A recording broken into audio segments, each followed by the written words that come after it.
Please leave your message for 9.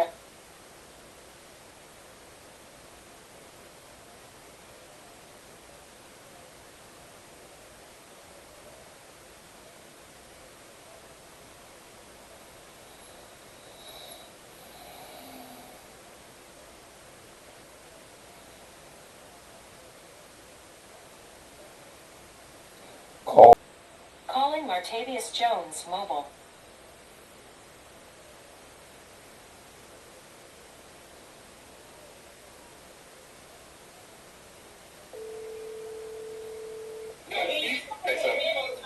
Man, I know you're not on. I know you're not on the council now, but I need to ask you something. Sure. Because I can't get nobody else on the phone. All right. What does today mean? It means that she doesn't automatically have that job for the next 4 years. Okay.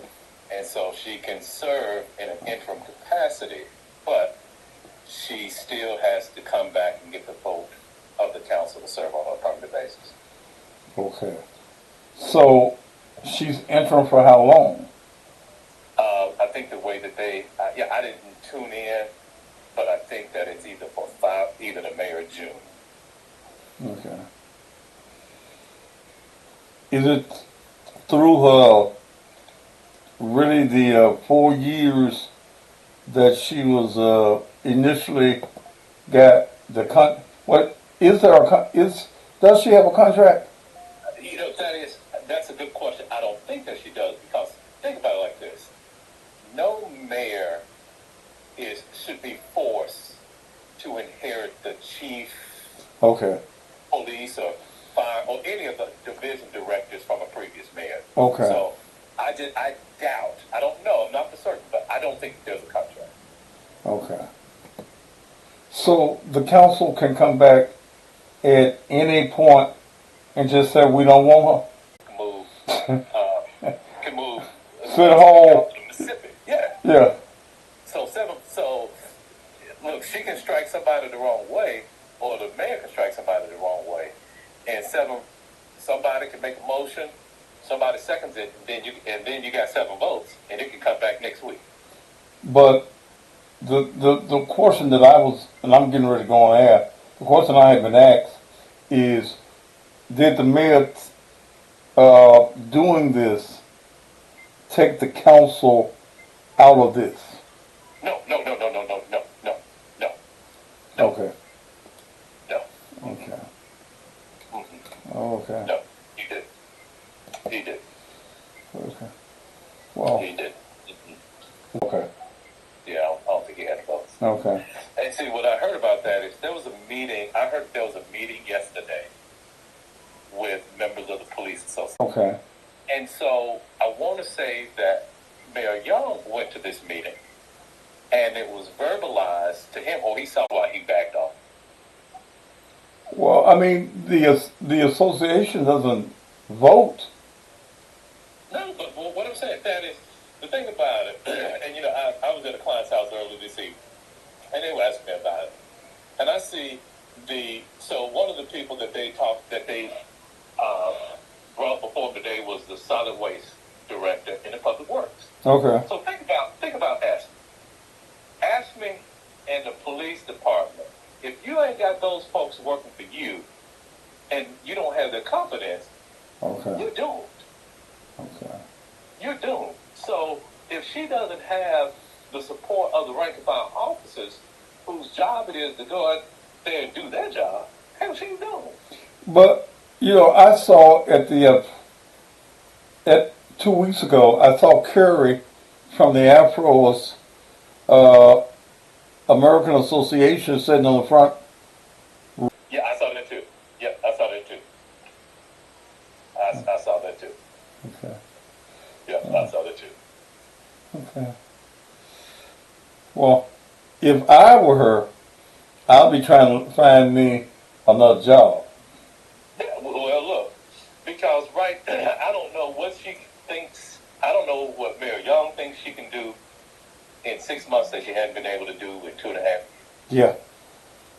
Yeah. I just don't get it. I don't know. Yeah. Look, that is, for the past 8 years, we have been stagnant as a city. And one thing that I don't get about Mayor Young, I would be so far from everybody associated with Jim Strickland that you wouldn't even be able to see Memphis. But $1 million goes a long way. Well, but the $1 million can't keep them there. No. And see, and Martavis, as soon as he fuck around and get one of them mad, he gone. Oh, well, no, that is. He doesn't have to do that. Who got him there can't keep him there. You know, there's a map that I want to say that some Bonner's team put out a couple of days after the election. Mm-hmm. It's blue and green and brown. I'll send it to you when you get off the phone. Okay. But Mayor Harrington was a complete spoiler. But what I mean by that, he locked up North Memphis and South Memphis. Okay. So when you see this map, if he's not able to get North Memphis and South Memphis, anybody stepping in that can get North Memphis and South Memphis, Mm-hmm. Paul's doing. Yeah. What y'all doing? I'll send you this map. Okay. Okay. Thank you, Martavis. Go ahead. I see you. Okay, I'll talk to you. All right.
Are you looking for a place to go on the weekends other than the club? Well, let me tell you about the newest hottest spot in town, and it's Martha's Daiquiri Factory, located at 8553 Macon in Cordova. Look, they have over 140 daiquiris. That's right, over 140 daiquiris. Plus, they got good food also. Look, you get daiquiris like the Drunk Jack Frost, the Pink Starburst Strawberry Hennessy, the Lemon Drop Mango Whiskey Sour, Jungle Juice, and my favorite, and we're going to call it the Cussing Pastor Special. It's called Adios, Motherfucker.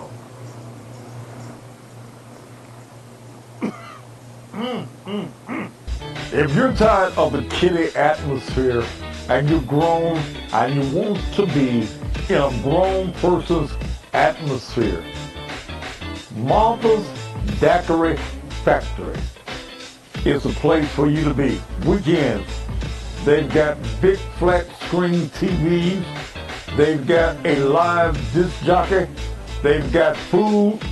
Martha's Daiquiri Factory, 8553 Macon in Cordova. Hello, I'm Tanya Jones, developer and still full owner of On Demand Pain Relief Rub. It's exciting and humbling to see how On Demand is growing and evolving while still being the same product you trust, purchased, and love. The pain rub is 100% still the same, 100% drug-free, 100% all natural, and I am 100% still involved. I created On Demand Pain Relief Rub after I began suffering with my own chronic pain. And yes, the results have been amazing. You may see the new branding, the new look, and the new website, all coming from me, the same person that has a heart to help others deal with their chronic pain. Go ahead, place your order, or stop by any of the locations to pick up yours. I thank you so much for your support and trust. I am Tanya Jones, 100% owner of On Demand Pain Relief Rub. Memphis and the surrounding areas, Regroup Upscale Thrift Boutique has opened in the heart of Fraser. We carry many name brands ranging from various sizes and styles, with new arrivals of clothing, accessories, gift items, and more, with pricing starting as low as $3. All the proceeds help empower the Husband Institute Boys Mentoring Program. So come and shop at Regroup Upscale Thrift Boutique, located at 3754 North Watkins. Great prices, great people, great products. You've heard that God will prepare a table for you in the presence of your enemies. Well, God has done it for Crystal Blair. Crystal was working across the street for a mattress company. They let her go, and God allowed her to take her savings and open up a furniture store right across the street. Ladies and gentlemen, introducing 901 Discount Mattresses, 7166 Winchester at Germantown Road, 106. Queen size mattresses, $199 up. King size mattresses, $299 and up. Brand new mattresses, brand names. No credit is necessary. You need a mattress? Go see my girl Crystal at 901 Discount Mattresses, 7166 Winchester at Germantown Road. Give her a call at 901-218-7118. That's 901-218-7118. And lay down in comfort tonight. If you want to hear the best in blues and southern soul, I invite you to join me daily from 6 a.m. until 10 Central Standard Time on 4 radio stations in Mississippi. WXTN 1000 AM, WONG 105.5 FM, WONG 1150 AM, all simulcast from WAGR 102.5 in Lexington, Mississippi. But what you didn't know is that you can also hear me on the radio in Memphis on AM 1600 WMQM from 6 until 9, Monday through Friday. Out of earshot of any of these radio stations, download the TuneIn app and listen to the entire show from 6 until 9. Just tune in to WAGR 102.5. Become a morning fan. Tune in to the Cussing Pastor Blues Network, broadcasting live Monday through Friday. If you wanna know, watch Thaddeus. If you wanna grow, ask Thaddeus. He will let you know. Yeah, yeah. Watch Thaddeus. It's the Thaddeus Matthews Show. He's not afraid to tell the truth. He is the one that will inform you about all those jokers that are doing wrong. You cross the line and then it's on. Sometimes the other news don't get it right. They don't get it right. And it does its homework every night. What's local news, world news, national news? He's gonna keep it tight. For the people he will fight. And just when you thought it may be safe, it ain't. Well, good Tuesday evening. How you doing? You alright? Good. Lord, I should have my teeth fixes tomorrow. Lord, Dr. Tanya Lyons told us, call him about 12 on Wednesday. I had to go on the news on Channel 13 today. And I told the cameraman, I said, now, get my good side. That's my side here. And boy, they Channel 13 showed up today by accident. Okay. And I was upstairs. Mail comes up and she says, Channel 13 out there, you want me to let them in? I don't do 5, but I don't do 3. 24 or 30. Oh, thank you, Brother Benny's, for sending me $5 already. Yeah, let me talk up a little bit more. Maybe send me some more. But they did a interview. Maybe some of you saw it, and they didn't know where they was coming. They went across the street, and they said the neighbor across the street said, "Go across there over there. You don't mind being on TV over there." So they came in.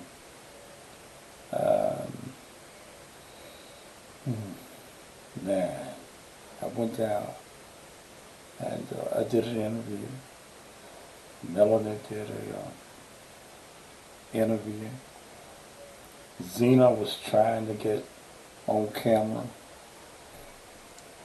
She kept jumping up on the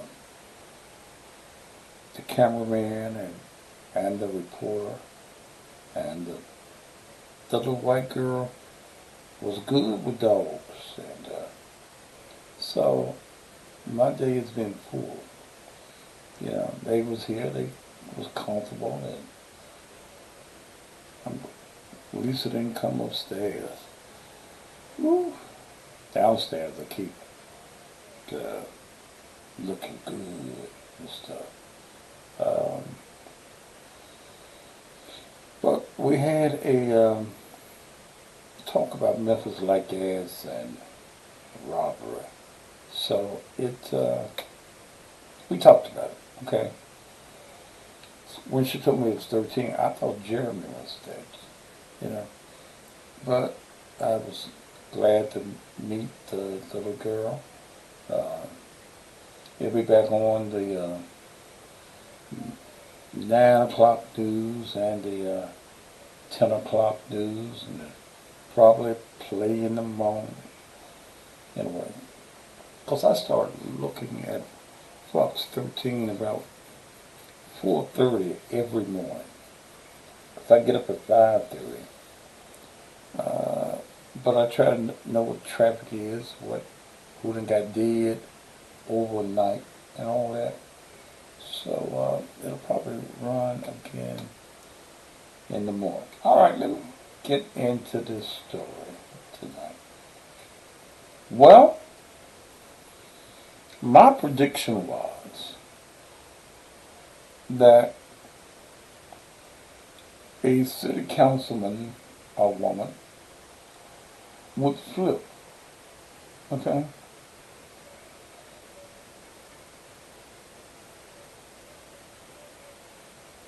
Okay.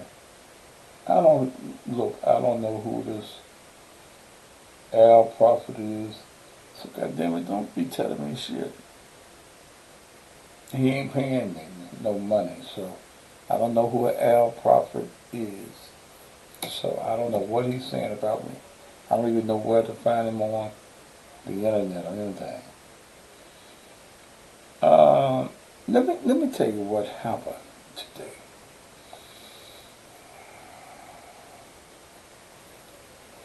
Okay, y'all ready for me to tell y'all what happened? Paul Young didn't have the votes. Okay? This is a clear sign. Now he asked for the interim position for C.J. Davis. This was not the council idea. He went before the council and asked for the interim. Interim means for the time being. Okay, so for the time being, I think they gave her 6 months. Okay. But he didn't have the 7 votes. Because if Paul had had the 7 votes,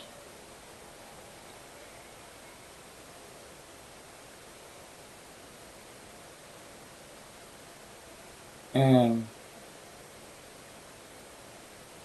he would have put it before the council, let the council vote, if he was sure of his 7 votes.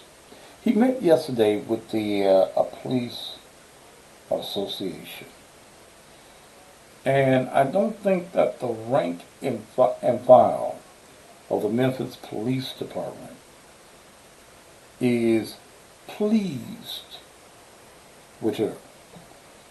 Now I know that he came in to, I looked at him when he was with his bodyguards coming into the council chambers. He even said that, saw that big head policeman that used to be Strickland's bodyguard sitting over to the side. But this is a clear route for C.J. Davis to get out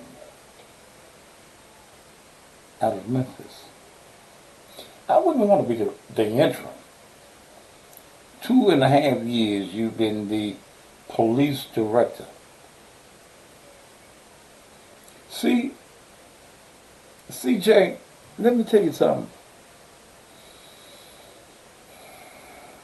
Paul turned on you. Shit. If Paul had a thought he could get his way,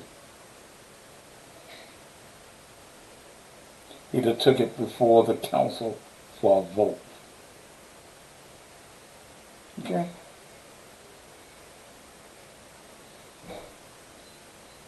Someone asked me, does this take care, does this interim position, this in the meantime position, take the city council out of it? No. Okay? No. In case some of you are thinking, well, he slicked the city council. No, he didn't. For her to get the permanent job, she still has to have. I think that this is a escape clause for C.J. Davis. See, I don't care how much he says that he has confidence in C.J. Davis. He knows that the citizens of Memphis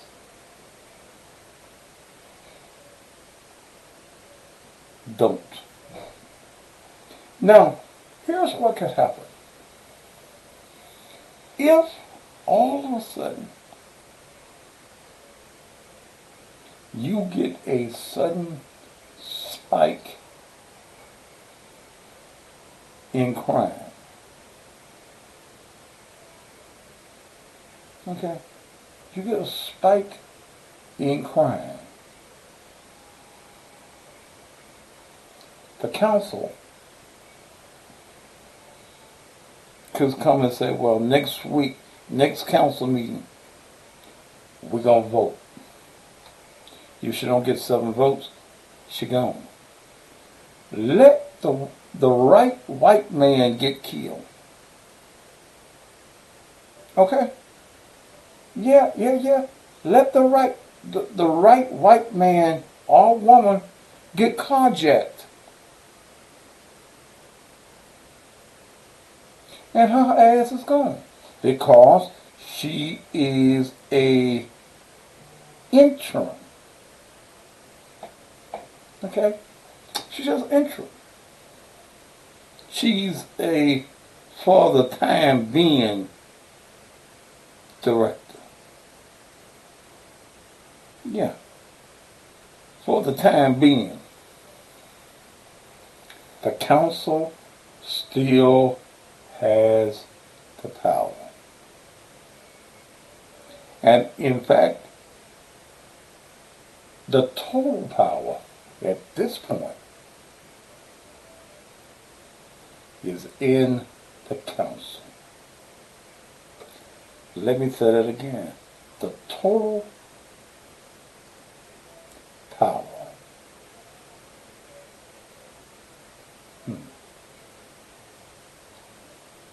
Terrence, if you call Davis then who is not her fault, if not Chief Davis, well, there are people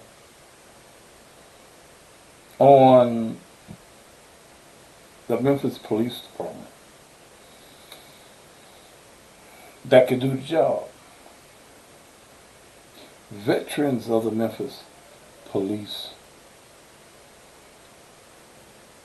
Department. I'm not going to call any names, and I have a preference, but if I call this person's name, it may cost this person his or her job. Okay, so I'm not going to call this person's name. I was talking to a friend of mine, originally she is interim, and they table the vote indefinite. No, it's not indefinite.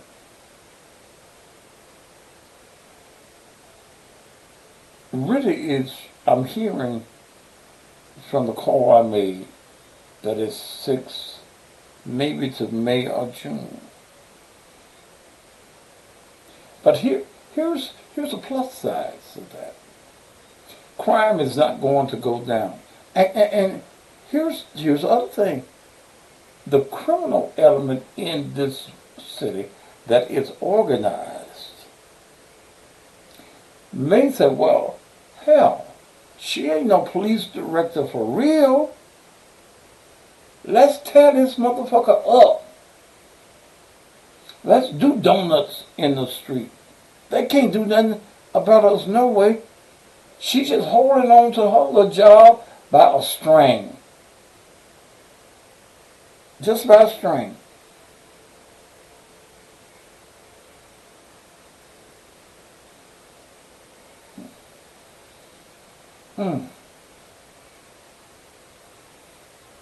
But I know that there are people in the Memphis Police Department that are qualified. 25 and 30 years of being on the police force, have all of the credentials.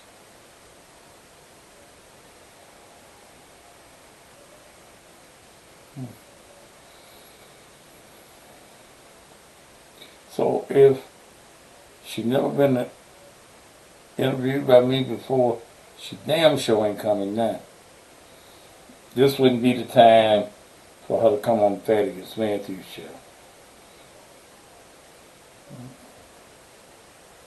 Because I called Mia Terry and tell her to bring me 2 glasses of them Heidios motherfuckers.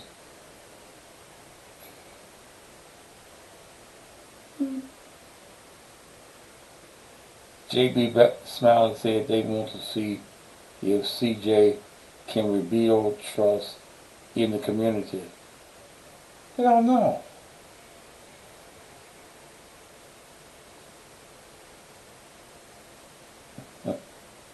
Yeah. Hell no. See, I talked to an ex-council member this evening. And he said, if she ain't did it in 2.5 years, it ain't finna happen in the next 6 months. Crime is not going to go down in Memphis. Crime is going to go up in Memphis.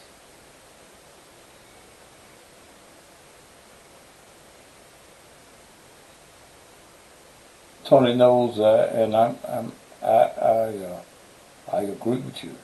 She couldn't rebuild trust in the community if Jesus endorsed us. Jesus ain't gonna endorse her.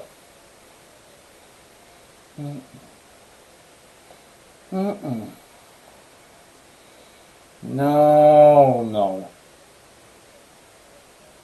No, we don't need no goddamn Tony Armstrong back.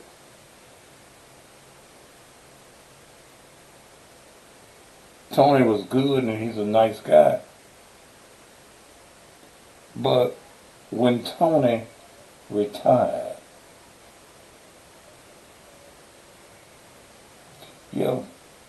I know that they are reporting it as indefinite, but they don't understand what indefinite means. The indefiniteness could stop 2 weeks from now. It just means that it was delayed. I say Caroline Mason Beasley. Well, I mean, okay, but that ain't my choice. That ain't that. And Caroline is a nice lady. She was on the next 48, whatever it was, 48 hours.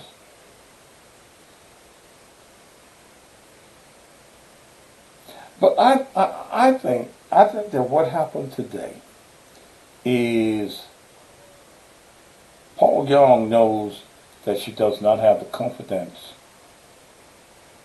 of the citizens of Memphis. You're in the mix of a $550 million lawsuit on Tyree Nichols. Not that they're going to get 550 million. They ain't going to even get 500 million. I don't think they'll get 100 million, but the group that you put together, the Scorpions, is about to cost money to the citizens of Memphis.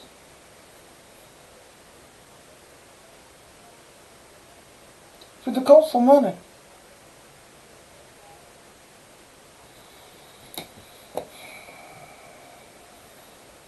So when the TV cameras say, well, this is indefinite, those channels have to say and use the language that they were given out of City Hall. But see, you can't, you just can't hold it and just say, all right, well, it's just indefinite. At some point, the indefinite period has to stop. Because as of now, we have for the time being, police director.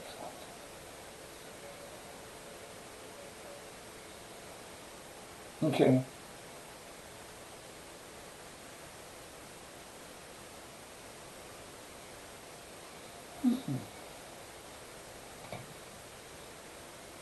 And how is Memphis going to pay for this Tyree lawsuit if the city always has a shortfall? Well, first of all, when and if that comes down, the city will negotiate with the amount of money that they can negotiate with without taking this city into bankruptcy. Now, the white folk. Now, see, y'all forget about white folk. Okay. See, y'all don't be thinking about the white folk. And the white folk don't think like us. White folk think like white folk. I shall hold my teeth be back tomorrow. Woo. God. We do too, Pastor. Thank you. White folk ain't gonna look. When you niggas was just robbing and killing in North Memphis, New Chicago and Bear Wall and Hyde Park and Hollywood, it was all right. Okay. Okay. South Memphis, 3rd Street, Moldentown, Walker's Home, Westwood. Long as you niggas was killing the white folk put you into a boundary. Then you niggas start going to Cordovas, and you start going to Colliervilles, you start fucking with the white peoples. Okay? And your criminals got younger and younger. The white folk is scared. Some of the white folk done told Paul, nigga, we gave you $1 million.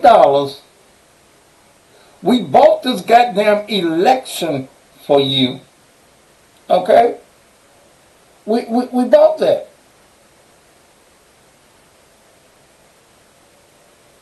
We bought them. But goddamn. You niggas killing us good white folk now. Stealing our cars. We can't even go to the goddamn service station. The white people can't even drive the semi trucks. They can't come into Memphis and get stuck in the goddamn snow without some niggas done stole a goddamn car. You ain't gonna see your man for a long time. And fair time is day for day.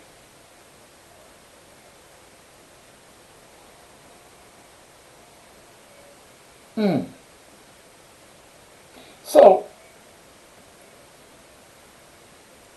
John Williams, this is David Young. I was talking to Tracy Stitch the other day. David Young, Pastor David Young. You's a motherfucker with yourself. Cocksucking motherfucker, you. Yeah. You's a bitch, man. If this is the brother of the mayor can't fight his own battles. The mayor won't call me. The mayor won't be interviewed by the one and only Thaddeus Matthews. So he put your bitch ass to come and destroy my show with your bullshit. But you ain't shit. You just like your goddamn brother. Your brother will never be the type of mayor that Willie Harrington was. Hell, goddammit, you won't even be the like Wyatt Chandler. You don't even remember Wyatt Chandler, do you? Cocksucker, you. Your mama nice. I don't know, and you call yourself the motherfucking co-pastor. Motherfucker.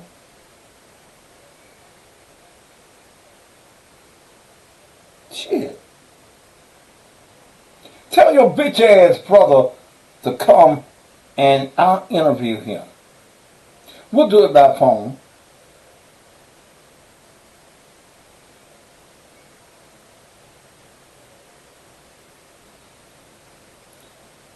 Paul would never lower himself to be on your budget show. Yeah, goddamn, yes, I got a budget. Shit.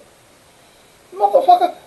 Your man at church got a goddamn budget, motherfucker. Shit.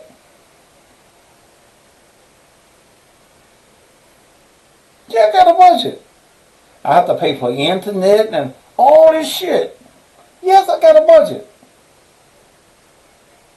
Person seriously hurt after East Memphis shooting, police say.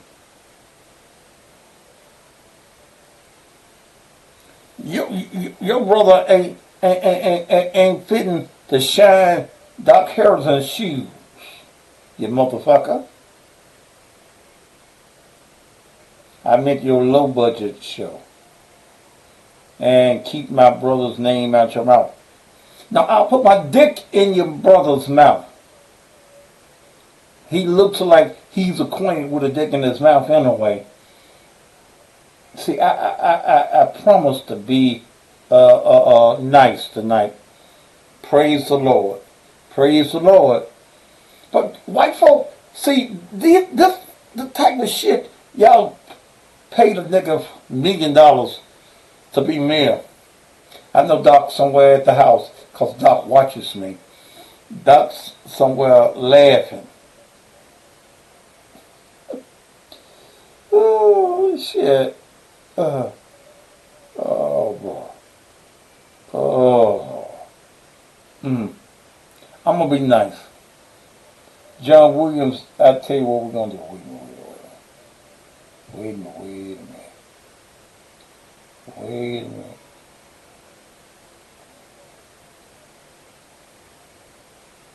I'm trying to block you. I can't find your goddamn name.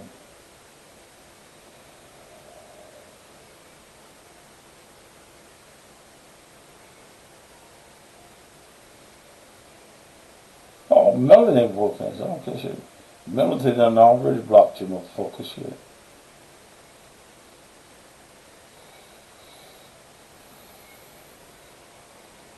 Melody became a TV star today.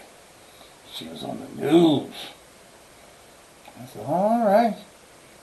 I saw a little flip a little braids and shit. I said, all right. They didn't overshow me. I said, no, well, goddamn.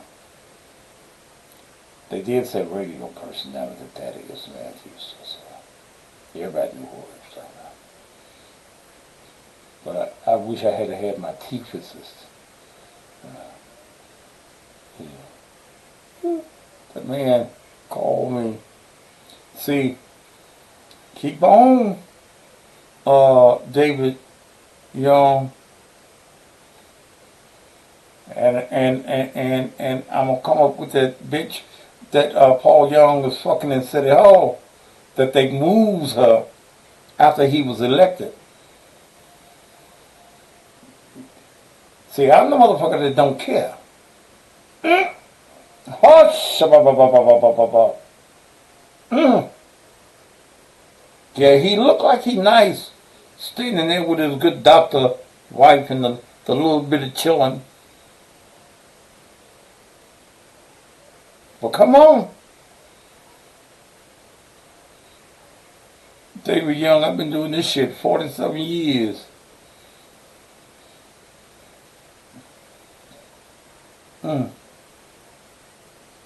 And you don't really want me to go to work on your brother.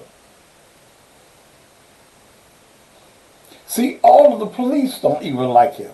And he found that out yesterday at the meeting.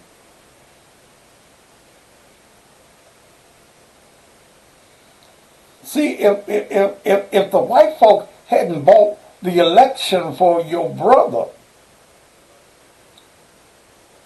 the mayor would be in there, and we have a different police director. Hallelujah. Somebody said glory this evening.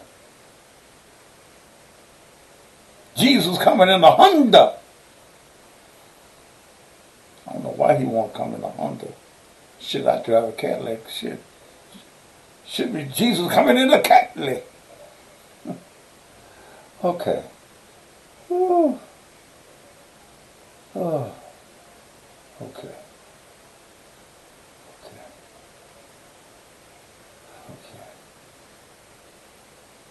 Okay.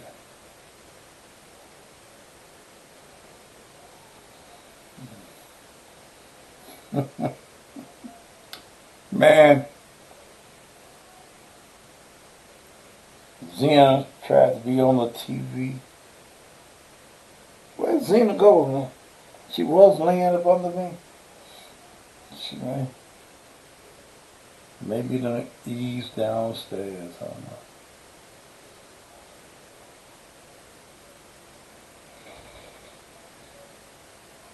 See, David, let me be nice.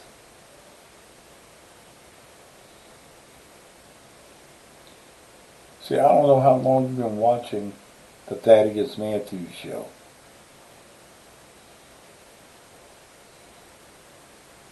But you don't know me.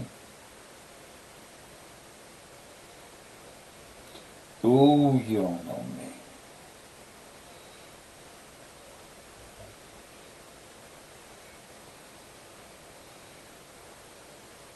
See, I ain't got no scruples.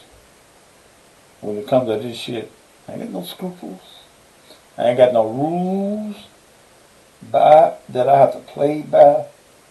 Mm-mm.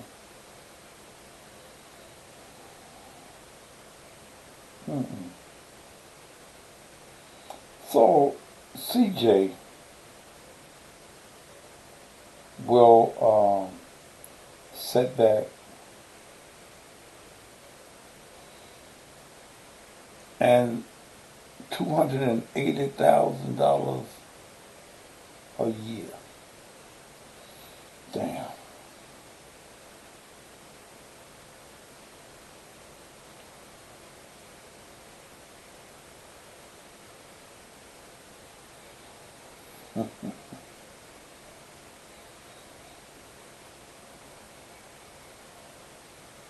Yeah.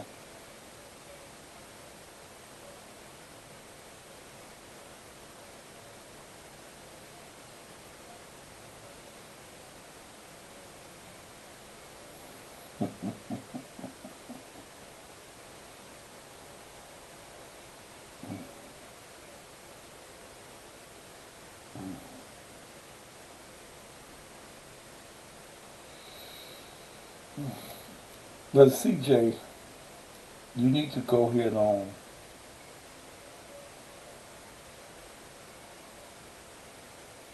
and resign. Cause the mayor proved to you today he don't give a fuck about you.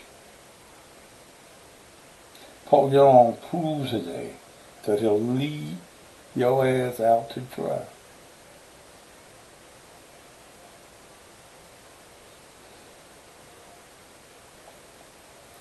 You have some people on your command staff that have better credentials than you.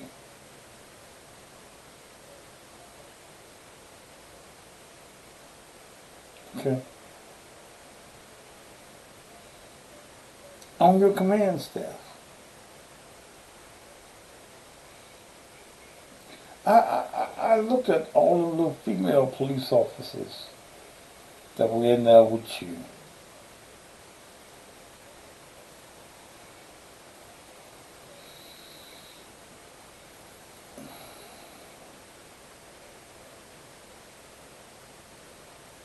I looked at them.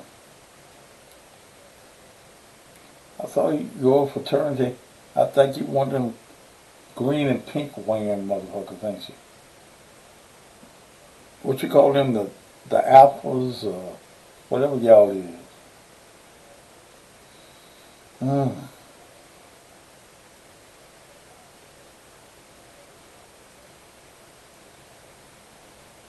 But what we want in this, we want peace. We want to feel as though we can go to the grocery store, pump your gas without your pistol in your hand.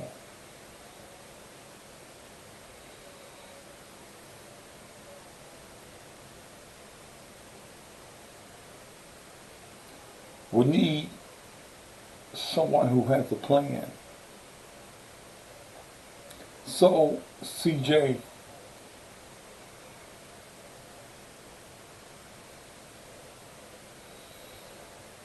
what's your plan?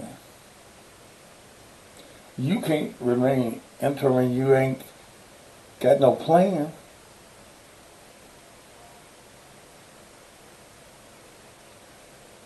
And see, let me tell you something else, CJ.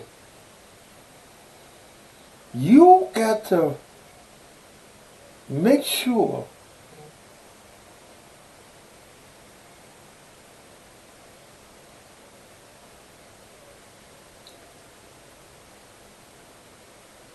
that no a city councilman get mugged or carjacked.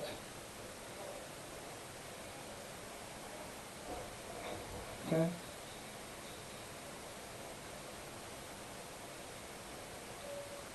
Because if anything happened to any one of them council members, you fucked. Mm.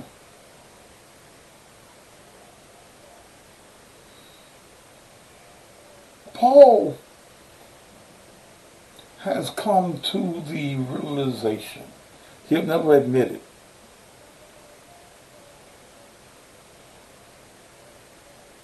that the people don't really want to give a shit about him.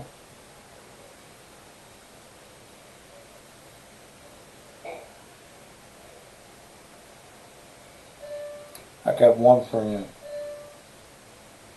that says, and you know, was calling you a drag queen.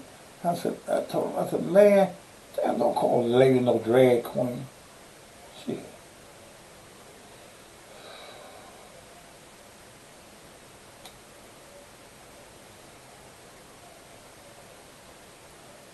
She is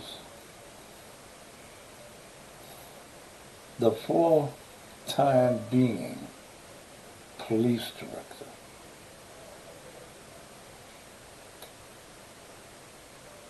But again, I say,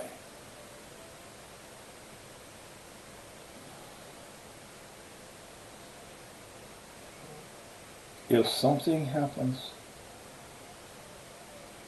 to the right white person,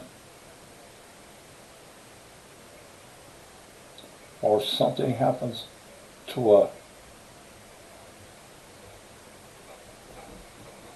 councilman, what you running for? Huh? What you running for?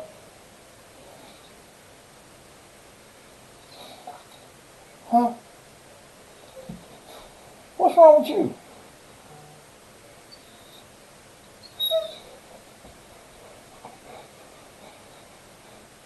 Then, what's wrong with you?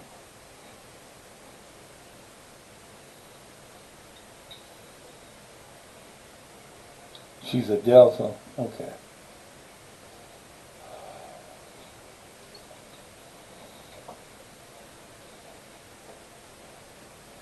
Man, it's time.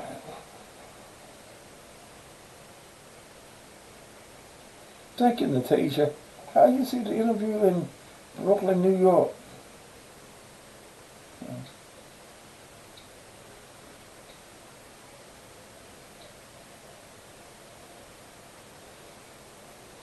Shanice, I got gas Sunday with one hand on pump and the other with my.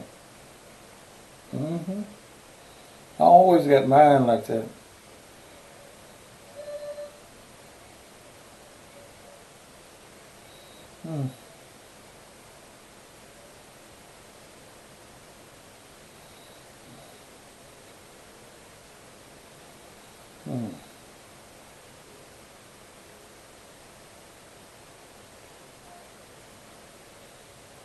Yeah, Sherry, she did look a little weary this evening on the news. That's stress.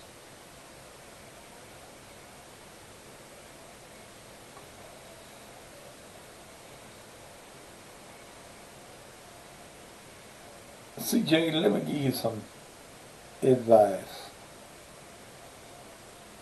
You didn't ask for mine. But let me give you some advice. First of all, I wouldn't want the position on an interim basis. I know you're still getting the $280,000. That's the motivation. But the mayor and the city council, because the mayor knew that you didn't have 7 votes. They couldn't flip the work the council members that they have been working on. People are crying for justice in this community. Crime is the #1 problem in Memphis. Damn a pothole. Stay in a pothole.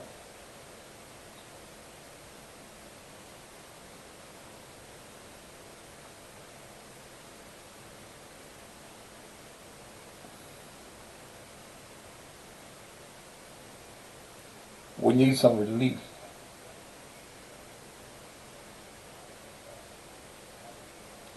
We need some relief.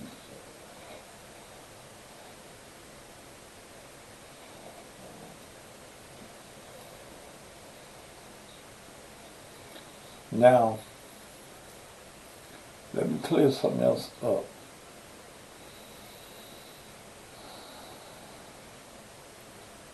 I am not fully sure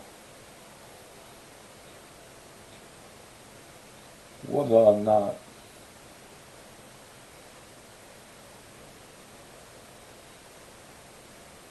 the city would have to pay her. She does not have a contract with the city.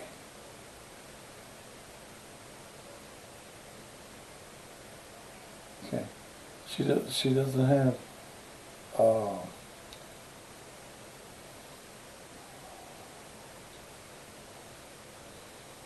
contract.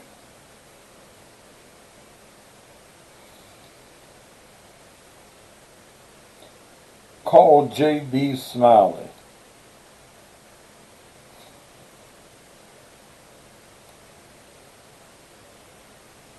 Please leave your message for 90110. Okay.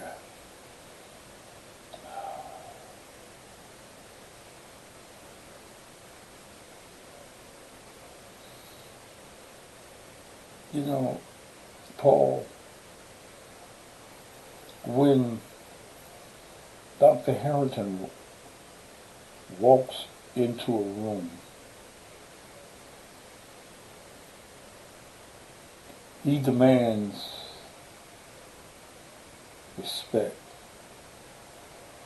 He oozes with confidence.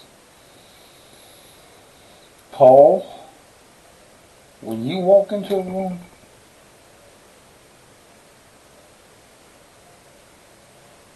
now seriously, I mean this, Paul. There is no oozeness when you walk in the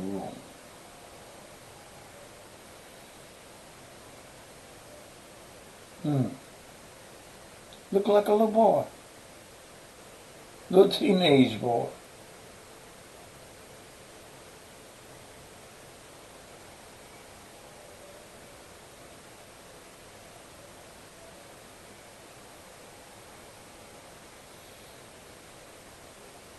You don't demand confidence.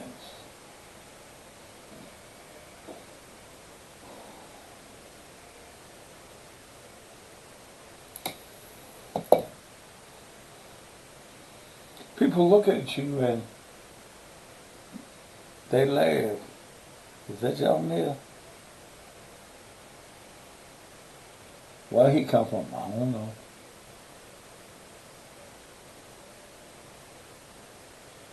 All right, let me give you some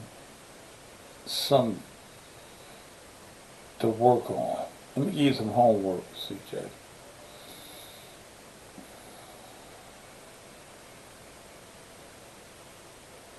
Find out all about the Blue Crush.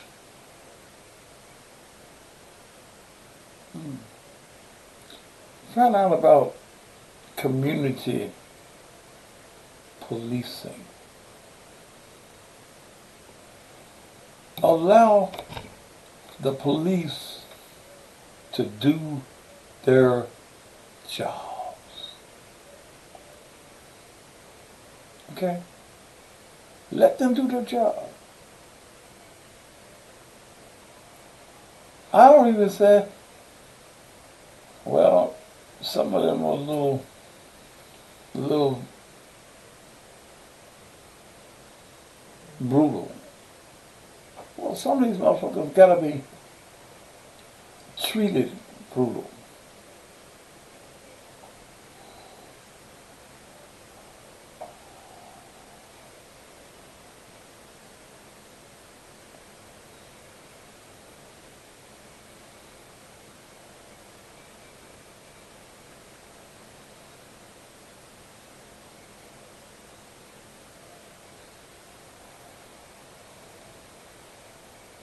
Let me read something that was sent to me. I guess if this was a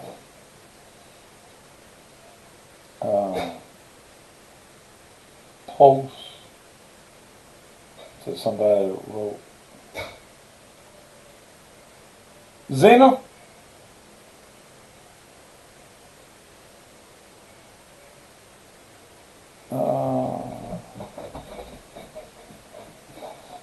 You crazy today? Huh? Why you acting crazy?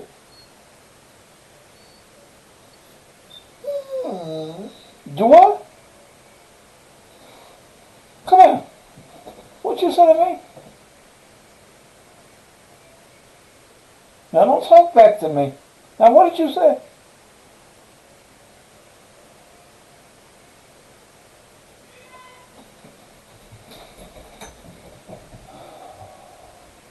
You know what? Let me read this. This comes from Stephanie Lachey.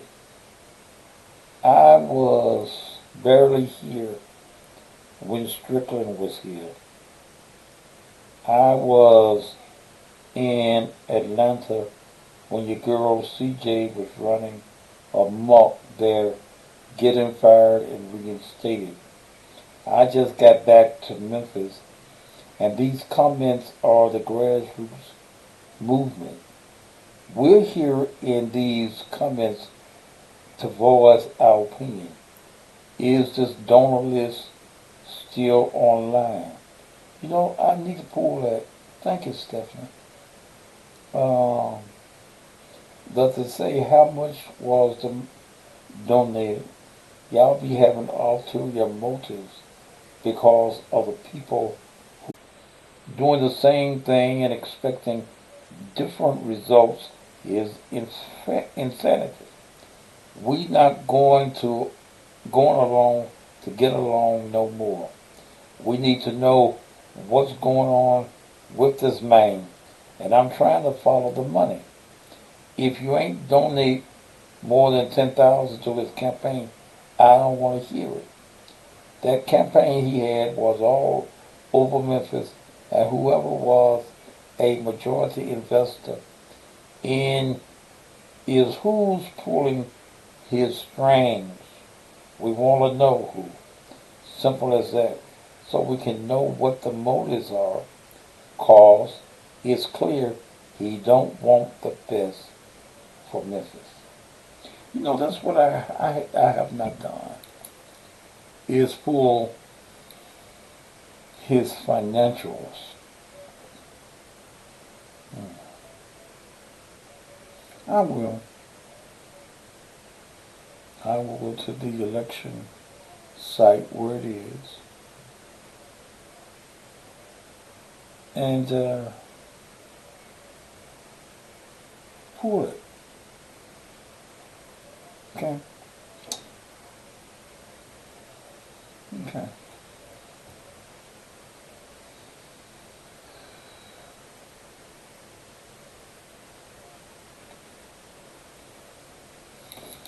All right. Let me take a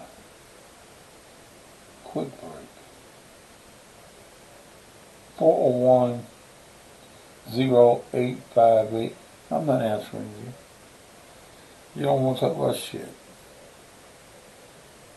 Okay? We'll be back.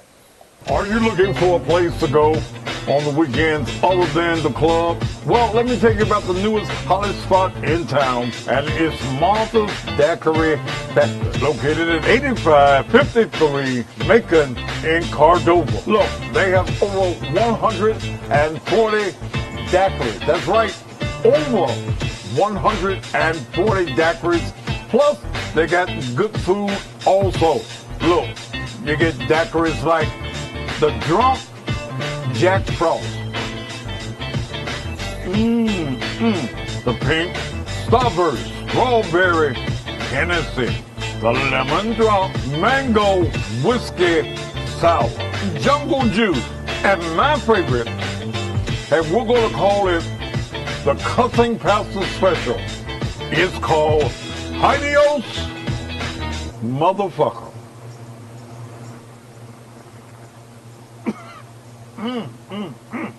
If you're tired of the kiddie atmosphere and you're grown and you want to be in a grown person's atmosphere, Martha's Daiquiri Factory is a place for you to be. Weekends, they've got big flat screen TVs, they've got a live disc jockey, they've got food. Martha Daiquiri Factory, 8553 Lincoln in Cordova. There are 5 pillars to financial literacy. The first pillar is to earn.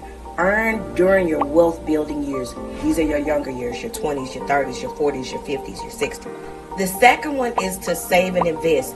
Take 20% of everything that you earn and actually invest it on things that will make your money multiply. The third one is to protect. You need at least 3 to 6 months of your expenses saved. So in the event that you have an emergency, you're covered up to 6 months. And the fourth one is spend. Yes, spend money that's going to make you wealthy, not others wealthy. And 5, borrow. Good debt will make you wealthy. Bad debt will make you poor. Borrow money that you're able to become wealthy. The most precious asset that you'll ever have is financial literacy. Invest in learning more about finance. I'm Takula, the Money Minute.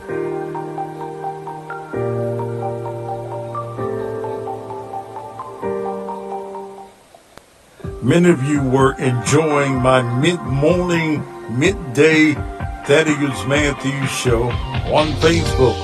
Well, hell, by now you know I'm in Facebook jail. Well, I'm going to move the show to my YouTube page starting Monday, January 1. Join me from 10:30 until 11:30 daily, Monday through Friday, on my YouTube page. It's going to be off the damn chain.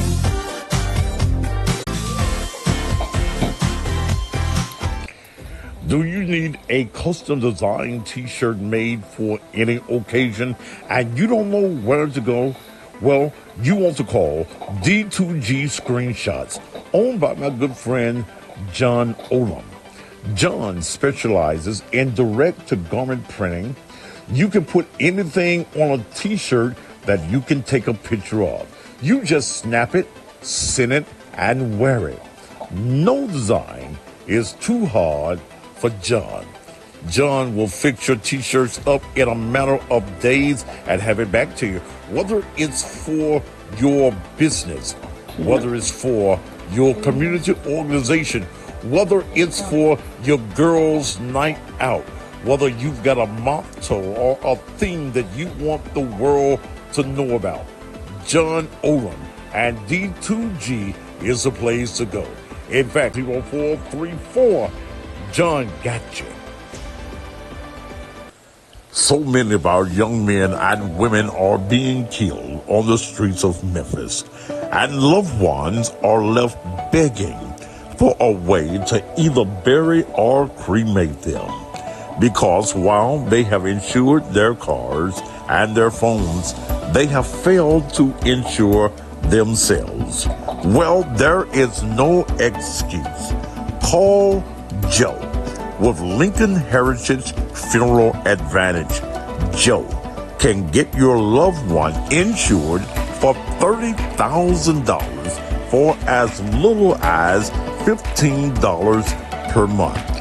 Or either if your loved one is a male between the ages of 18 or 25, he can be insured for $30 per month with a $160,000. Females, $25. Lincoln Heritage is affordable and has fixed rates, lifetime coverage, no examinations, no waiting period on most cases, coverage for all ages up to 100 years of age, fast claim payments, 24 to 36 hours.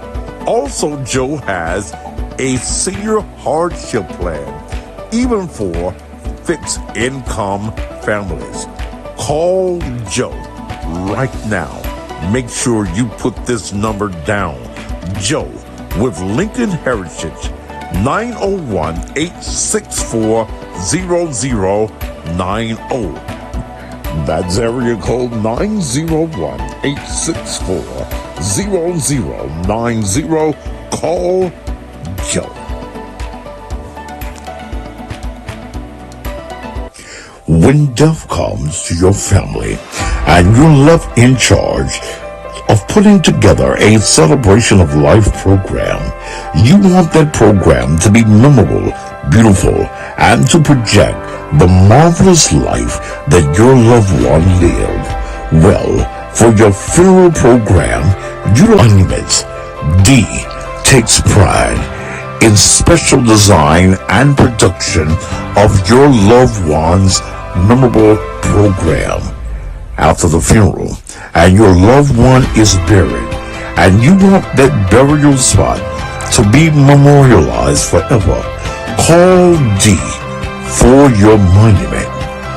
D Ferris and Ferris Media and Marketing Management can take care of all of your print needs, both church and professional, and anything that you need, D can get it done. You're looking for a graphic expert? Call D at 901-440-6643. That's 901-440-6643, or go by 2960 Chelsea at Warford. And we are back. Woo! Good God Almighty. Well, this is Memphis, Tennessee. Well, if anything destructive, Bridget Jones, your mama need bifocals, okay? I don't care about you loving me. Your mammy need bifocals, too. I've been wearing glasses since I was knee-high to a June wood. 8 years old, I think I was. Lord have mercy. Okay.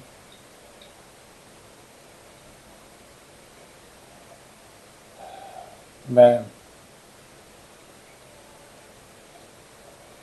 Memphis, Tennessee, the murder capital of the world.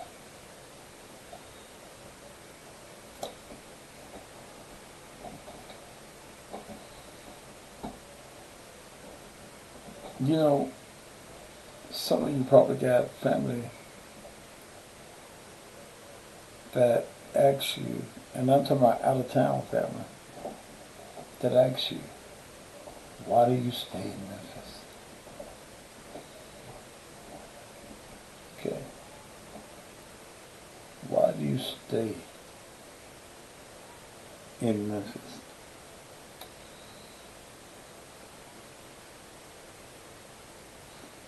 And when you're at home,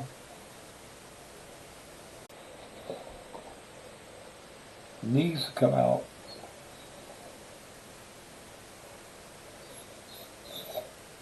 What? Needs to come out with a plan. She needs to be calling a press conference. And present, if she wants this job,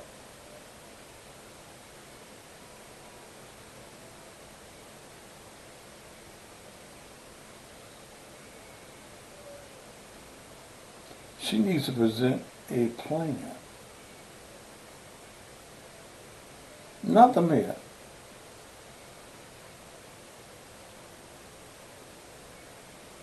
She needs to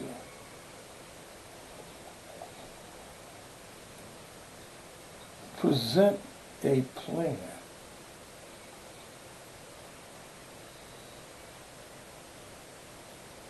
If the police, Memphis Police Association, if you endorse her, then you all, as the association, the union for the police, y'all need to come out.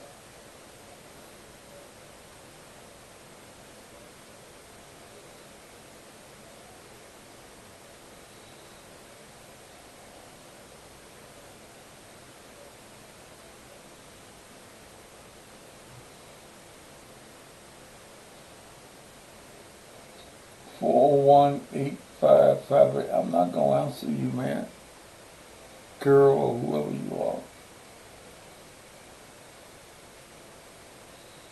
In fact, I'm going to block your number. I don't even care what this voicemail. Cause see, I know you're not calling for anything positive.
We're in, we're in a bad shape, y'all.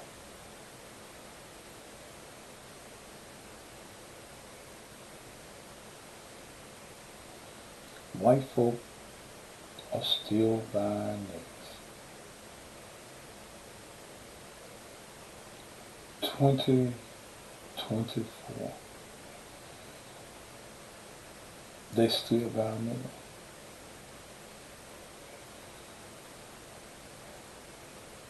And it's a shame.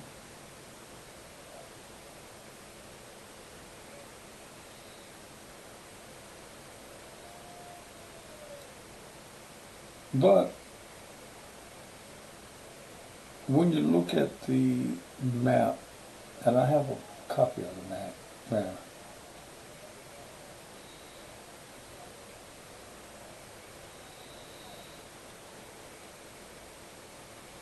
he didn't carry North Memphis or South Memphis.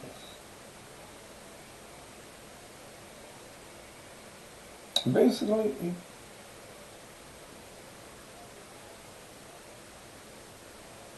East Memphis. See, the people where the low and moderate income people are, they wanted corrections in this city. So they voted for Dr. Harrington.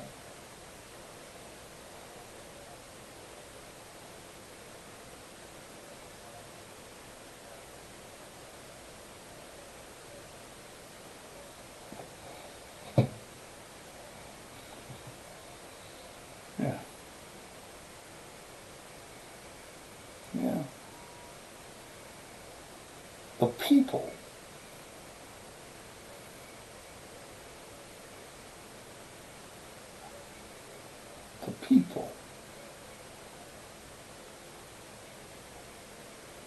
voted for Dr. Harrington.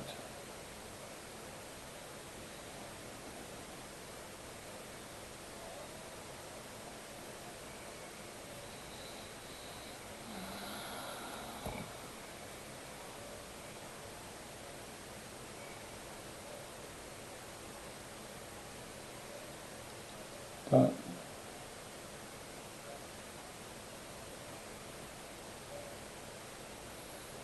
$1 million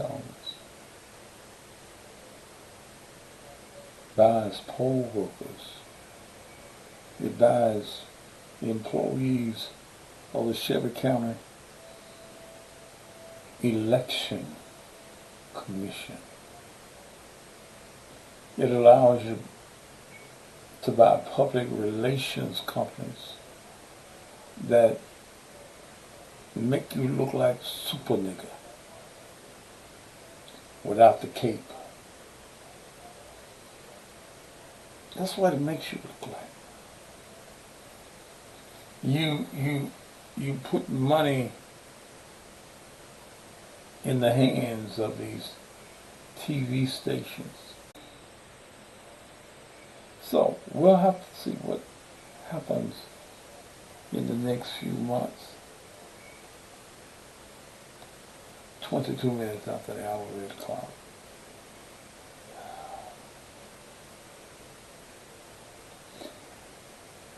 It's a shame. It's a shame. If you think that CJ is being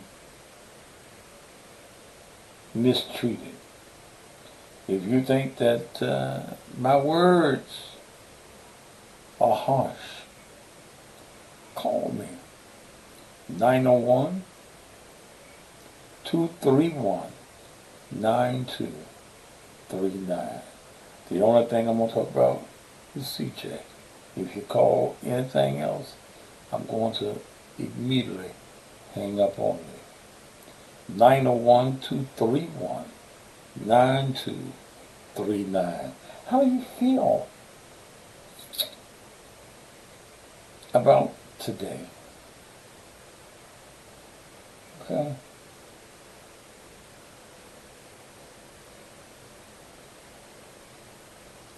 Tony knows, be quiet.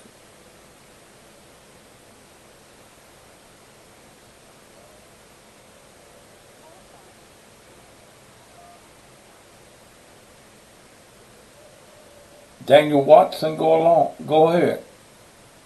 How you doing, sir? I'm doing great, sir. How are you? I'm well, thank you. I just don't get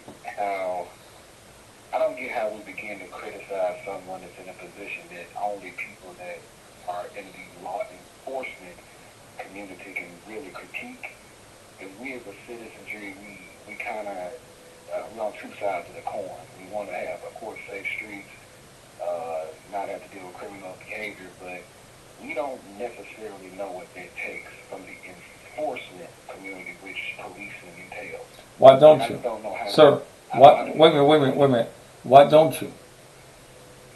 I've never been trained to be a police. I don't know anything about how you go into a job thinking you don't like it. I'm assuming they're trained to always go home, and any incident, any encounter can lead to the end of their existence. And there's a lot of pressure to just go into your job with that being at the forefront of it. So when you think about that particular job, I mean, we all can go out and get hit by a bus, and that's just life. But in that particular job, it's like, how do you enforce while also being, I guess, sophisticated enough or diversified enough to handle all the ebbs and flows that come with enforcement, and to criticize it, I just don't know how to fairly do that. Okay, now let me ask you something. What part of town in Memphis do you live in? I'm in the downtown South Memphis area. How is crime in your area? I mean, there've been issues. There's been issues. Okay. What do you do for a living, brother? I am an entrepreneur. You're who? I'm an entrepreneur. What kind of business do you have, Mr. Entrepreneur? I'm in the consumer packaged goods space. So that means what? What do you do? Manufacturing and developing products for Okay. all different types of markets. Okay. Now, how did you get into that field? I was born in a just around a bunch of very hardworking and business-minded individuals. Went to college, came back to Memphis to basically my desire was to give them a means of retirement off of what they did, Okay. and springboard into other areas of life. So I just kind of fell into it off of a commitment to those that kind of put me in a position. So do you own your business? I did How many employees do you have? one currently. Okay. One. Okay. If that one employee manufacturing or whatever it is that you manufacture, but if they came in tomorrow and you got your investment in that business, I'm sure. Am I right? I mean, of course. Yeah. Okay.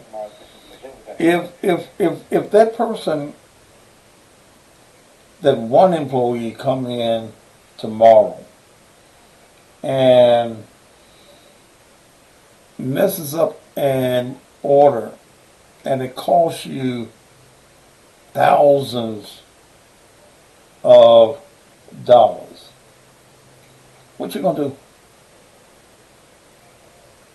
Truth be told, number one, I'm going to look at myself, because why am I operating something that could have that level of failure, regardless of who it will. Then we got to evaluate what exactly went wrong. Is it my system, or is it the individual that I put in position to operate? Okay, now I'm glad that you answered that question just like that. Doesn't the citizens of Memphis,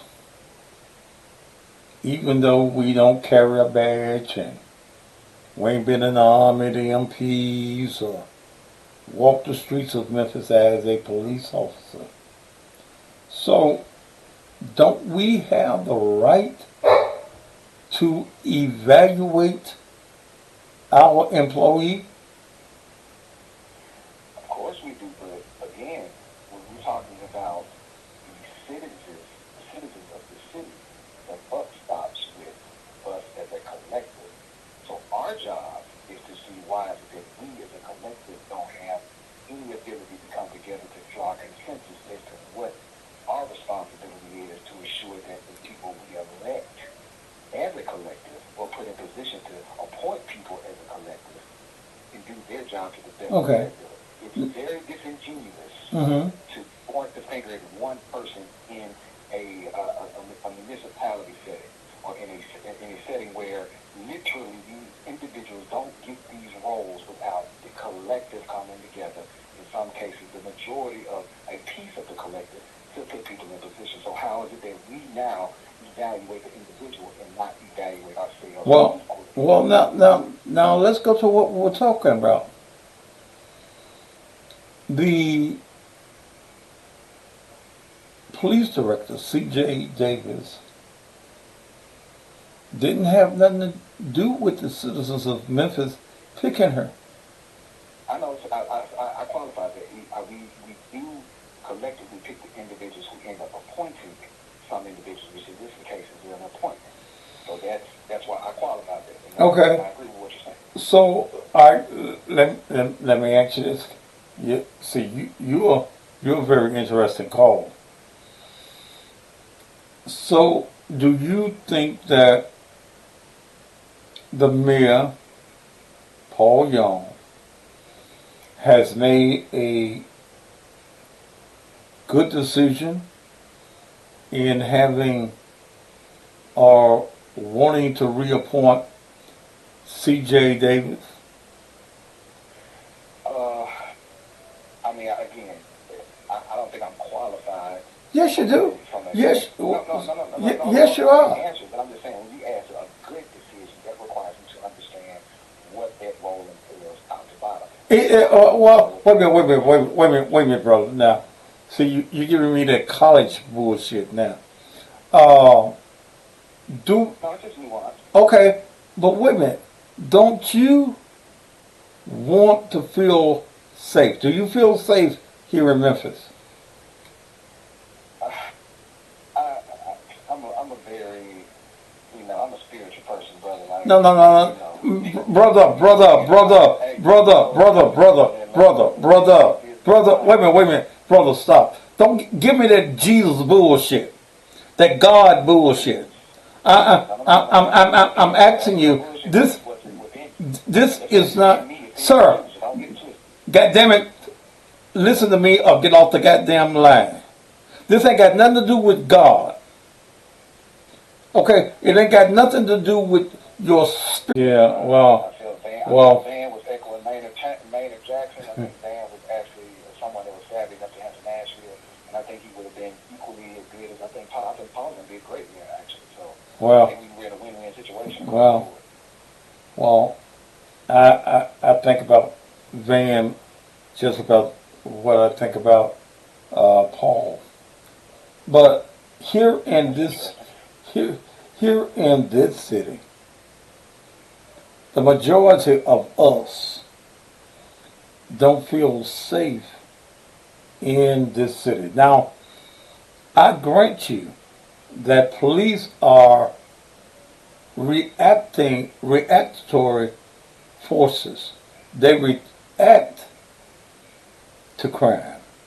But one of the powers or the reason that you got a director of police is that you have police officers. And the police director is to direct them according to the law.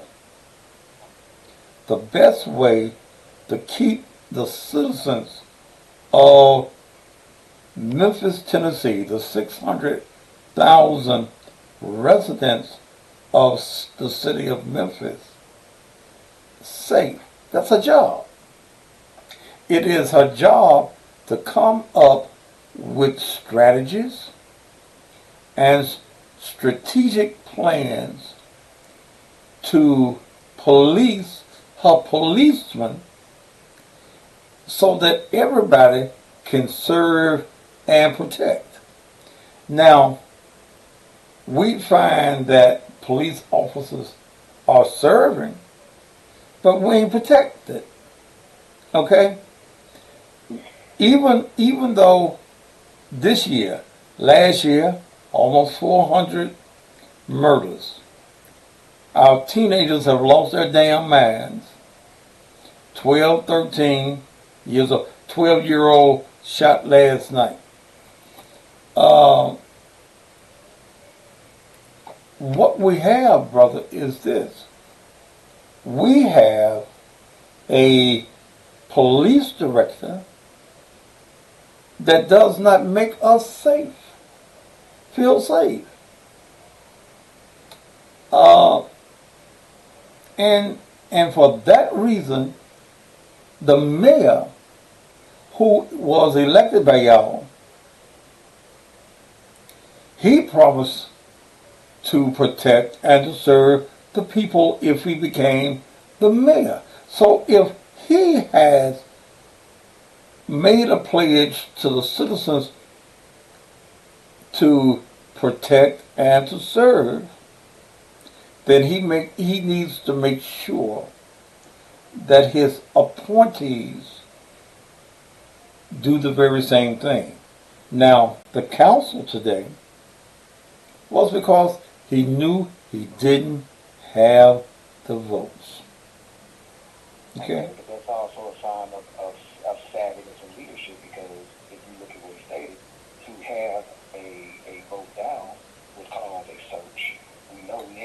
have to address. We all agree we got to address this issue. And I don't care who's in charge. I'm looking at all hands on deck in this particular point because I'm not about to look at the few people in elected positions and appointed positions and act like the 600,000 people and get some kind of input beyond just our voices. Well, but brother, you don't get the opportunity. The citizens of the community don't get the opportunity to voice their sentiment. Okay. Hold on. Whoa. Because let's just take when you are voicing, and I feel your passion because I got kids, I got young men that I'm raising, I'm hoping, I'm praying that I'm doing a decent job. Mm-hmm. And when you talk about the young brothers and how you just, because I feel the anger just listening and reading about some of these incidents and seeing how people can be so reckless with guns and, to take something that they did not earn. People work so hard to earn something, and you willing to take it because you have a glitch in your mind. You don't understand what that hard work looks like. And I hear you say, take them out. So that's your sentiment because that's how you feel. I understand that anger. I'm not going to necessarily carry that particular outcome, but I understand where you're coming from. Now, I got to respect where you're coming from. I got to respect the people that want to see a safe city. I got to respect those that want their rights honored in the midst of doing all of that as a leader, as an appointed position in that role. That is asking a lot of any human being, let alone someone that has a title of police chief or mayor or any position. And for us as a constituency that come together collectively to put people in position, don't act as if our collectivism stops at the voting booth. It's disingenuous, it is wrong, and it is not reflective of a mindset of 2024 where you know what you can do to help the situation. Well, that if you truly want all to right, be here, or you want to sit on the sidelines and someone give you a all right. So where do you get to go and put in? See, this discussion that you and I are having now. Where do you get the opportunity to go and talk to the mayor and talk to all these people that you all have elected so that this change comes? See, anger. I'm angry that, brother, I can't be comfortable going to the grocery store. Not that I do. I can't go and get no gas. I can't go around the city. See, have you ever been carjacked? My wife has. Okay. Now, when your wife was carjacked, were you angry? I don't even like to think about it again, but yeah. Okay. I have had a gun put in my face, and I had to watch my Cadillac go down the street. Okay? I've had to experience that. So my anger comes from experiencing the crime that takes place in the city of Memphis. So when I don't see the person that is hired, quote unquote, to come up with strategic plans to deal with the carjacker and the robber, people who are never going to have a job. They don't want no job. They don't even read the book of Job in the Bible because it spells J-O-B. When I look at that individual, I'm angry at that individual. I'm angry at that individual. And I'm angry at these politicians because we got laws on the books that the police director has not mandated. When we start talking about our young people, how many sons you say you have? Two. All right. Are you a single parent, or is there a mother in the household? No, we full married. Sir? Married. Okay. Now, okay. While you and your wife are doing the best that you can for your sons, and you're raising them up and you're training them to work for whatever they get. There are so many parents that are not, and they have let these hoodlums and these thugs loose on us people that work every day, okay? And they allow them to steal the cars, park it up at their houses, steal from people, bring their ill-gotten gains into their houses, and there is a law, a state law, not only just a city law, that is called contributing to the delinquency of a minor, which means that I know that my child is stealing. He done brought the stolen car to my house. I haven't called the police, so I'm contributing to that delinquency. And the law says that you can be jailed, you can be fined. We don't use that law. The law also says that if I walk the young people off the street, the law is there is a curfew law in the city of Memphis that is not being used by the police. The police are fearful, and I'm talking about the rank and file now. They are fearful to do their job because their boss has not said, look, do your job.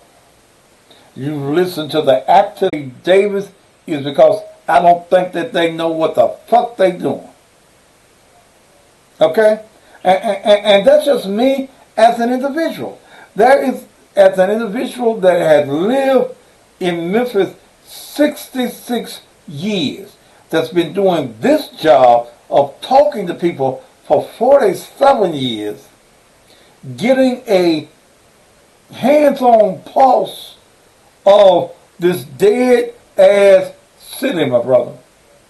So, Well, hold on now, because you, if that's the case, you saw Blue Crush. So there was a why behind Blue Crush. So let's not act like this isn't a revolving door to a degree. Now, I feel you, but I'm not about to, again, in the age of information and data, act like I'm not watching a rerun of the same series again. And as someone that was a child at the time, where you were actively as an adult seeing these trends, where you feel so confident about what you're saying, I can't disagree with what you're saying. I'm standing on your show. mm-hmm. However, redundancy is the biggest impediment to progress. All right. So wait a minute. Repeat. Hold on. What are you seeing in the city right now that is redundant? I wasn't as savvy. I was high school as a child, but I remember Blue Crush. Okay. Whatever instituted that, I can pretty much guarantee it's similar to what's instituting something that I'm assuming you were desiring with Mayor Harrington, or something comparable. And I'm assuming with every military force has special forces, every police, I'm assuming everyone has a unit, such as the unit where that unfortunate incident occurred. Because, again, when your passion comes out about these folks that want to put guns to people's head, you know what you say about it. What do you think law enforcement is doing to listen to that energy behind you as a citizen, to have the right to feel how you feel and have your voices heard? And then on the flip side, because you're a sophisticated and understanding king, you're also going to understand you have to have rights that have to be upheld, as well as the fact we have to make sure we're keeping the citizens safe. We just trying to go out here, make a living for themselves, put some money in their pocket, take care of their kids, enjoy this beautiful city. We know we're in a beautiful city. We're landlocked, so development is limited, and we know we have politics around where people were allowed to grow and build. Everybody gonna let everybody come into their area. That's a whole nother discussion. Okay. Now, let me say something on you. How old are you? 42. 43. Sorry. Okay. I forget sometimes too. Blue I Crush. just had a birthday recently. Okay. Blue Crush came into being. We had a crime problem, but not like now, brother. Okay? Hold on. What do you mean? What do you mean by that? What do you mean by that? We've always had crime in Memphis. Every city has crime. But when you talk about redundancy, there is no redundancy in the crime because during the Blue Crush era, the OCUs and organized crimes units and things of that nature, the crime was not multiple like it is now. The murders were happening, yes. The young people, 15, 16, 17 years old, were not the criminals during that period. So there was a need for Blue Crush, the community policing that we had in that day.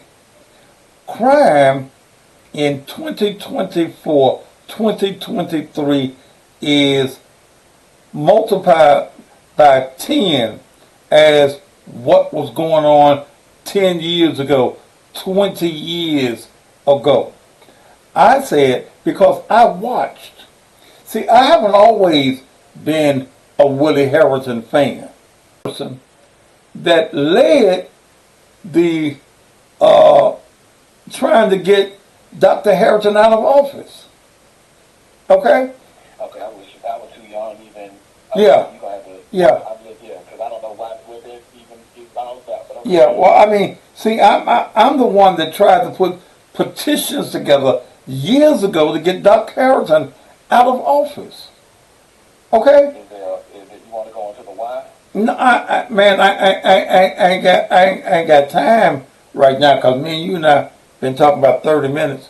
But I want you to understand that I haven't always been in Doc's corner. I am now. Okay? I've looked at the progress. I saw what whites in power tried to do to him. The same thing, they couldn't buy him. The same thing that they're doing with Paul Young. I saw the white power structure not only come at him and try to get him arrested on federal charges, they even put a woman in the mix that didn't work. Okay? I saw all of that. But I saw this mayor, I'm talking about Dr. Harrison, I saw him fire, man, at least 3 police directors. Okay? It wasn't, I'm going to sit down and talk to you. And he probably had some private meetings with them, but I saw him fire police directors. Okay? I saw that. So when I look at Willie Harrison and this city, and I look at Paul Young in this city now, and you use the word redundancy, what I see is a lack of knowing what the fuck you doing. That's what I see. I made. I mean, that's fair. That's fair. Okay, I made the statement when they gave Paul Young this election. I said in October, I said that he's going to keep C.J. Davis. I was the first to say that. So it became no surprise to me when he got the nerve to put a woman back in a job where last year almost 400 murders took place in the streets of Memphis, 98% of them black on black crime in this city. A woman who has not come out with a strategic plan, has not come out to talk to this community. And then when I hear Paul Young say that, well, what we're going to do is go through street from community to community. God damn, you did that when you was campaigning. You went from community to community to community.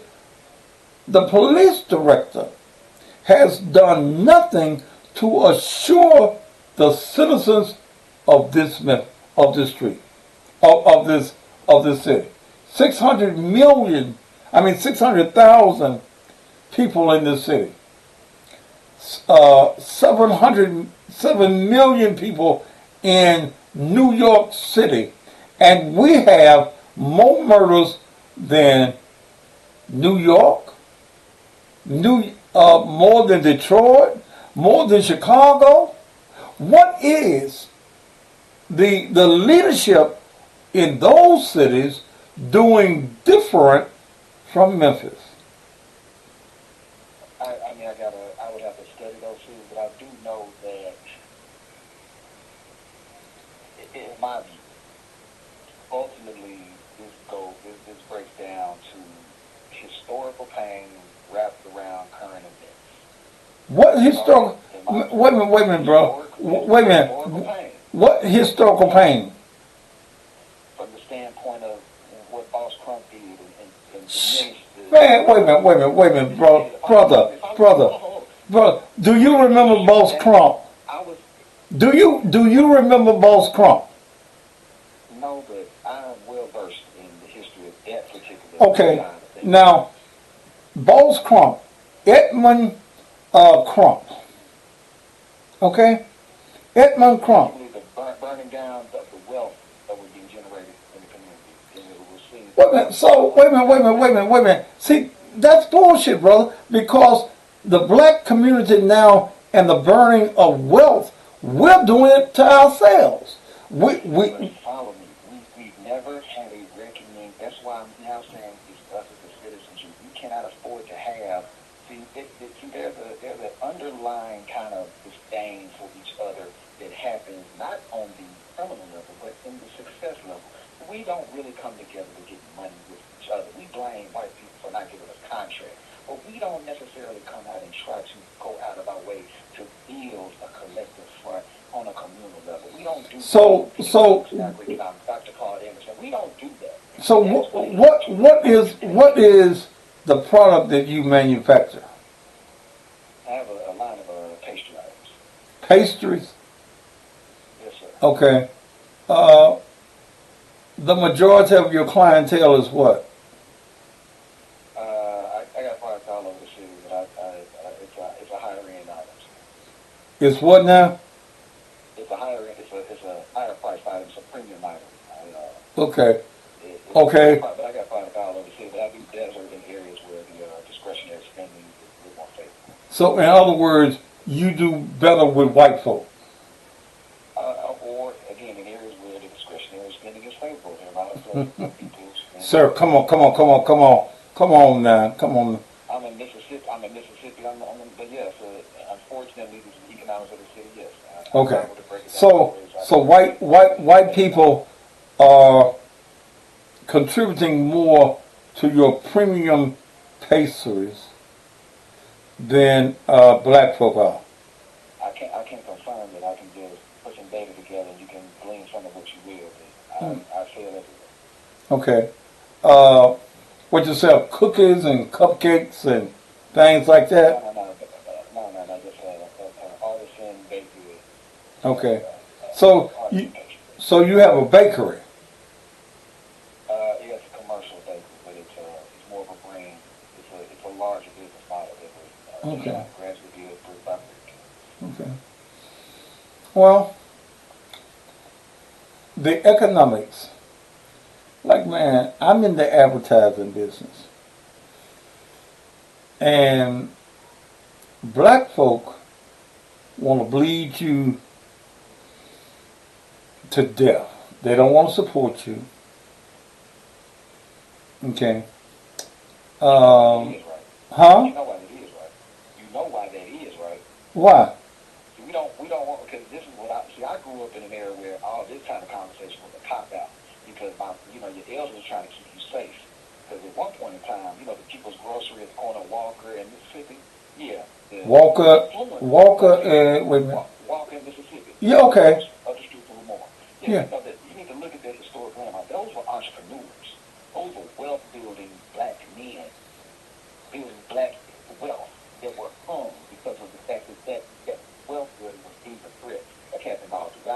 Yeah, When you look at this, when you look at this hate, this thing, you got to be the best for us. That is something that is psychologically embedded in us because of the assault Yeah. that was done to us. Because all we try to do is strive in a world that looked at us as weaker than, utilize our greatness to build this system that we not have to scrap for. Now realizing that we the ones that have an equal fronting on making this world a better place just because of who we are. But you can't be racist with. You got to have love. But guess what? It's hard to have love when you won't hurt your brother because you really mad at the system. But you got to get rid of all that. And it's Well, very difficult to do that. that And if we don't have an overstanding, arching view of that, we're gonna be in this redundancy cycle. And it takes a well, lot that to that area, what I'm seeing. that area that you're talking about, Walker and Mississippi, right there. You had the Peyton Place, right there.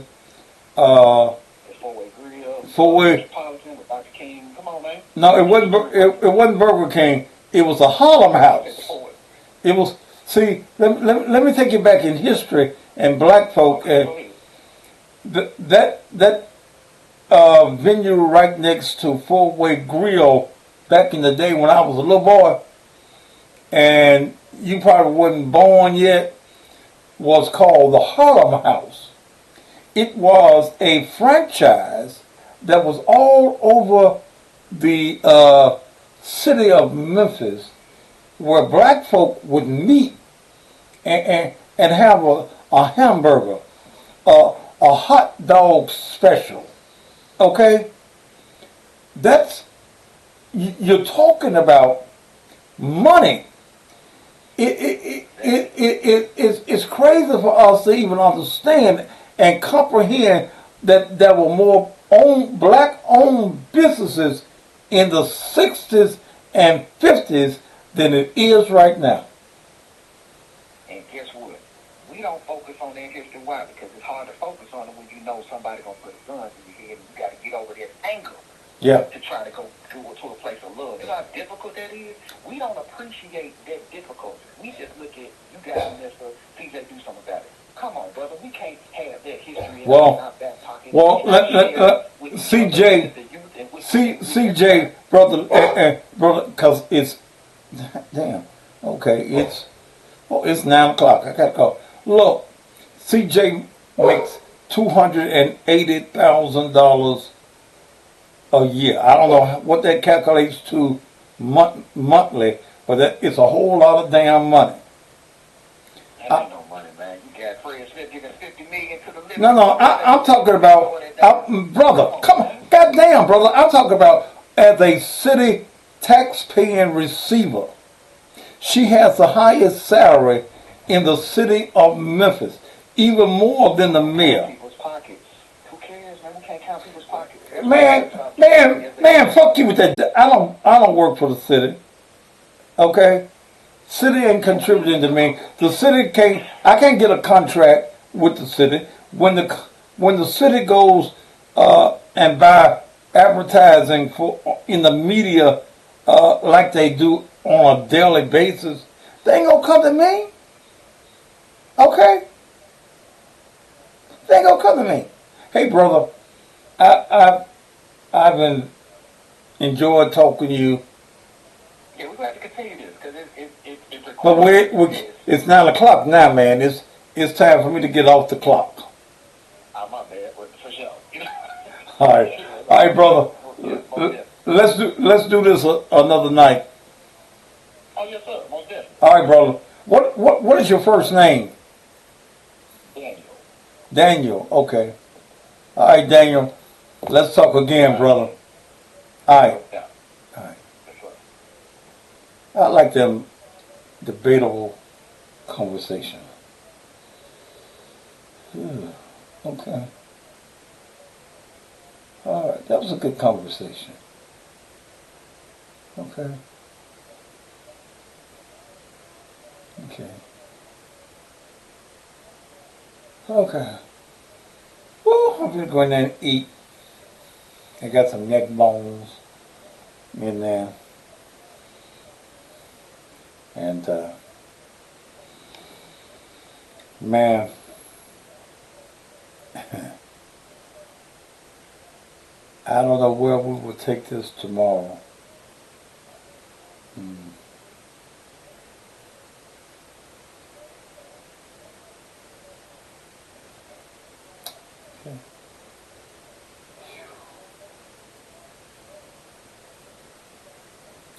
Well, I'm tired too. Well, in the words of Martha's